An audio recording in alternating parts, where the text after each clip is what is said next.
హనుమకొండ జిల్లా సాయిపేటలో Devadula pipeline leak అయింది. దీంతో నీరు వృధాగా పోతోంది.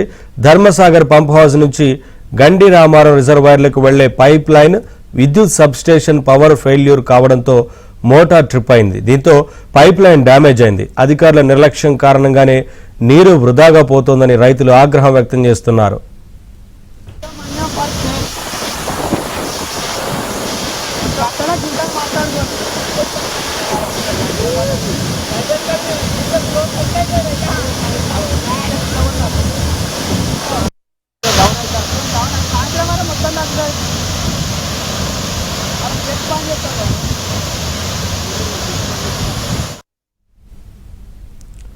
ఇదే అంశానికి సంబంధించి మరింత సమాచారం మా ప్రతినిధి నవీన్ అడిగి తెలుసుకుందాం.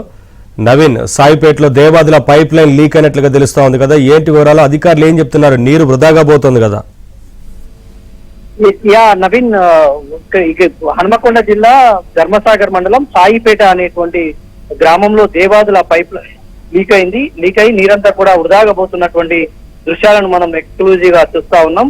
అయితే పైప్ లైన్ల అంటే విద్యుత్ సరఫరాలో జరిగినటువంటి అంతరాయం వల్ల పైప్ లైన్ల మీద ఒత్తి పెరిగి ఈ విధంగా లీక్ అయింది. పైప్ లైన్ బ్లాస్ట్ అయ్యి వాటర్ అంతా ఈ విధంగా పోతుందని అధికారులు చెప్తా ఉన్నారు.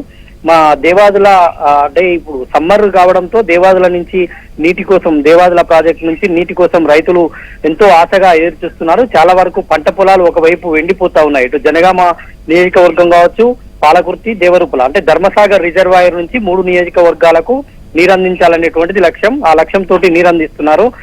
అయితే ఈ దేవాదుల పైప్ లైన్ నుంచి గండిరామారం రిజర్వాయర్ కు నీరందించేటువంటి ఈ పైప్ లైన్ మధ్యలో లీక్ కావడంతో ఈ విధంగా నీరంతా కూడా వృధాగా పోతుంది. పైప్ లైన్ల పైన ఒత్తిడి పడడం వల్ల ఈ విధంగా జరిగిందని అధికారులు చెప్తున్నారు. కానీ అవన్నీ కూడా ఇలాంటి సాంకేతిక సమస్యలు వస్తాయని ముందే ఊహించి అధికారులు చర్యలు తీసుకుంటే ఇంత నీరు వృధాగా పోకుండా ఉండేది. ఎందుకంటే ఇప్పుడు నీరు అనేటువంటిది చుక్క చుక్క ఎంతో ఉపయోగకరంగా ఉంటుంది.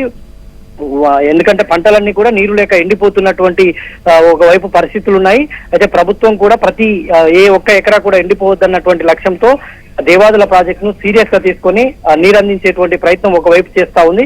కానీ అధికారులు సరిగా పర్యవేక్షణ లేకపోవడం, అధికారుల నిర్లక్ష్యం కారణంగా ఈ విధంగా పైప్ లైన్లు లీకేజ్ అయ్యి వాటర్ అంతా వృధాగా పోవడం రైతులు తట్టుకోలేకపోతున్నారు. ఎందుకంటే రైతులు చాలా వ్యవసాయ పనుల్లో నీరు ఎంత అవసరం ఉంటుంది, ఇప్పుడు పంట పొలాలకు ఇప్పుడు నీరు ఎంత ఉపయోగం అనేటువంటిది రైతులకు తెలుసు. కాబట్టి వాళ్ళంతా ఈ నీరు వృధాగా పోతున్నటువంటి నీటిని చూసి గుండెలు బాదుకుంటున్నటువంటి పరిస్థితి. ఇంత నీరు వృధాగా పోతుంది. ఎందుకంటే గోదావరి జలాలు ఇక్కడికి 100 కిలోమీటర్ల దూరంలో గోదావరి జలాలను ఇక్కడికి తీసుకొచ్చి ఎంతో వ్యయ ప్రయాసాల కోర్చి, విద్యుత్ బిల్లుల కోర్చి ఈ విధంగా ఇక్కడికి తీసుకొచ్చినటువంటి నీరు తమ కళ్ళ ముందే పైపులు బ్లాస్ట్ అయ్యి ఈ విధంగా పోవడంతో రైతులు చాలా బాధగా చెప్తున్నటువంటి పరిస్థితి. ఒకవైపు పంట పొలాలు ఎండిపోతుంటే ఒకవైపు నీరు ఈ విధంగా వృధాగా పోతుందని రైతులు ఒకవైపు చెప్తా ఉన్నారు.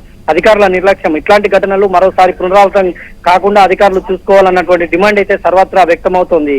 Naveen, thank you Naveen, thanks for the updates.